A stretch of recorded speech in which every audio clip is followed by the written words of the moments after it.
Welcome back into Talking Fitchburg. Joining me from, well, it was and always will be the Fitchburg Senior Center, but we have a new title. Same great person, though. Recreation and Community Services Director, Jill McHone. Jill, how you doing? I'm good. It's really good to be hard back. for me to change when I've been saying the same thing. Yeah, it's our Senior Center Director, Jill. We're just baby stepping right into this. We all are. We all are. There's been a lot of changes. Myself included. There's been a lot of changes. Yep, Mm-hmm. a lot of changes, and no hurry. Just working through it with this new restructure. And so for people that don't know, they merged senior, rec, and then the Healthy Neighborhood Initiative Grant Program and put it under this new title. And so, I know a little bit about rec, knew a little bit about H&I. So, taking these last 6 months, it was official, I think, in December. And so just kind of learning about what really they do day to day and the focus of those programs, learning a lot about the grant programs, and then, moving forward, working with my board, talking about board structure. What does that look like for a new department? How do we rebrand so people know who we are? And so we're going to take a little time to do it and do it right. There's no hurry, and I think there's good things to come. Well, it's cool because all the departments work together, right? So we can start with that. Yeah. But really, when you think about some of the community services that have been coming from rec, and it kind of fits. You guys do a lot of program. Rec does a lot of program. Well, you get both. Right. You and the library, it's your three entities that are really doing it. Right. So I think coming together under one umbrella, I think we'll be able to serve the public better, and just offer more programs to all ages. I was just going to say, if there was one thing that I would put at this, it's for all ages. It's for all ages, and so we don't always have to specify, senior, rec.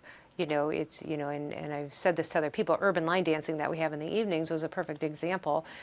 We put it out in our newsletter like we usually do. It was in the evening, so I asked Recreation to put it out on their ActiveNet list, and we've got someone in their 40s participating with some folks in their 60s and 70s. And the comments from both ages were like, this is really cool to see older adults be so active. And just to have this fresh, young, person in the class too. So there's just, I think we're reaching that moment in time that there doesn't always need to be. Your age is just a number. There's plenty of people that are in way better shape than you and I. They're in their 70s. I go down there. I'm limping right now with the knees, and everybody's like, "What's wrong with you?" And I'm like, "I wish I could move like you." And they're like, "I'm 75." I'm like, "Excuse me."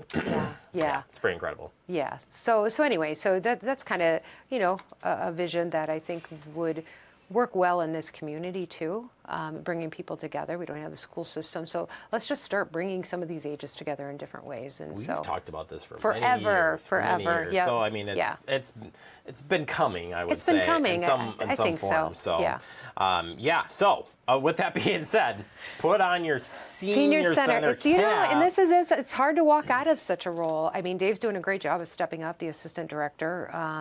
I'm still in the office, and so people are still coming. So again, just baby steps. And even sitting down today, I feel like, gosh, I'm not really in the loop as much on the programs.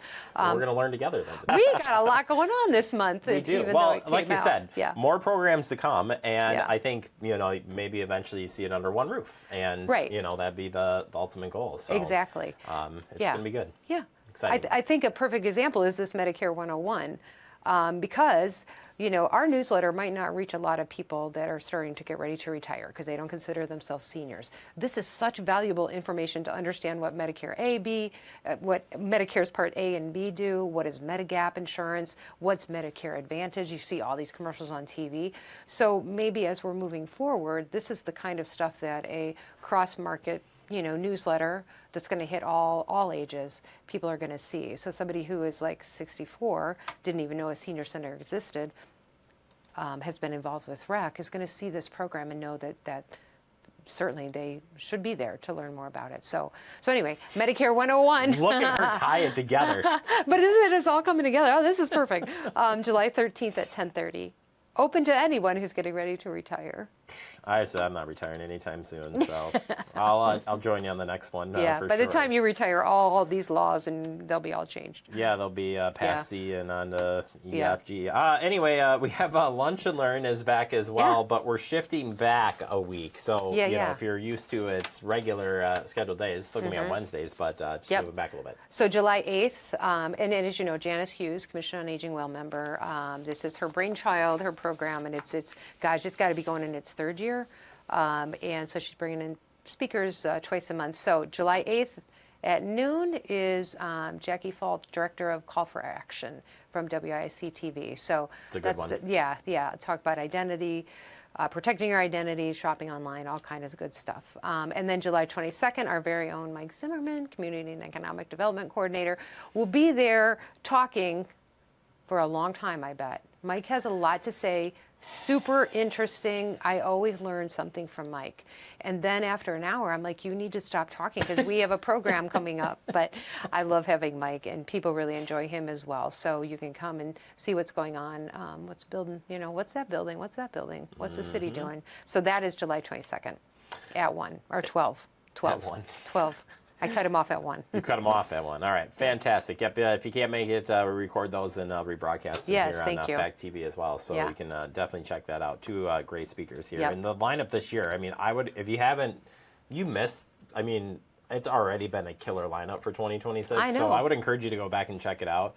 Maybe yours truly got to be one of the speakers too. They're going to go back and see that. But she's just done a really great job. She has. Of bringing in some great guests there. Yep. So definitely going to want to check that out. And if you want to register for lunch for that, you got to do that the day before. You do got to do that day before by 9 o'clock, so we can call in the meals. And so the number and everything in the newsletter, on the screen, somewhere.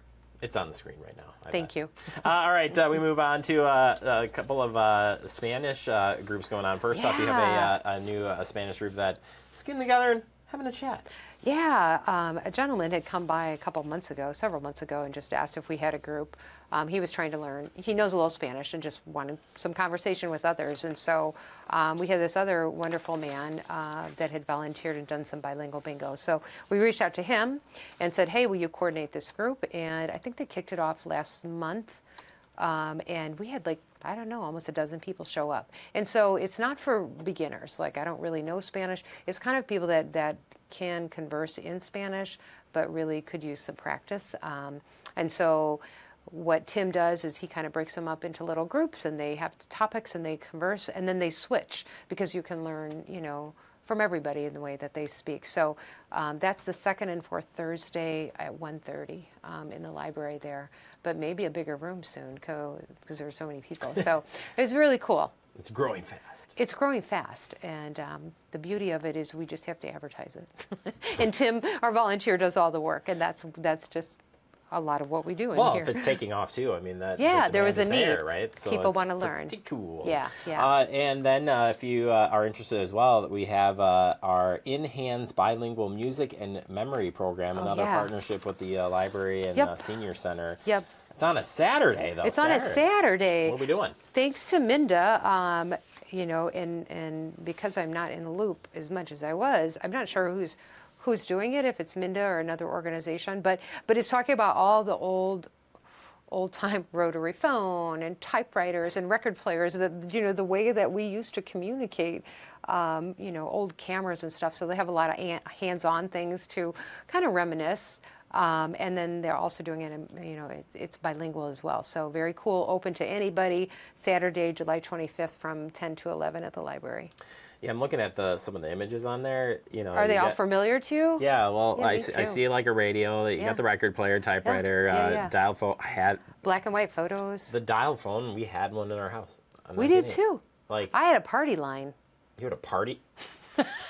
I lived in the country, and we had a party line. Well, I don't know what that is, but Oh, you I feel don't? like I'm going to have to ask. Like, what's a party line? A party line is like, you can hear other people's conversation. What? So you can't, I don't really understand how it all worked, but you could hear like a neighbor or something. So you it's just like pick up you the phone and it was yes, like a shit line? if somebody hey, was Jill, on get it. off the line. Yes. Oh, my God. That's a party line.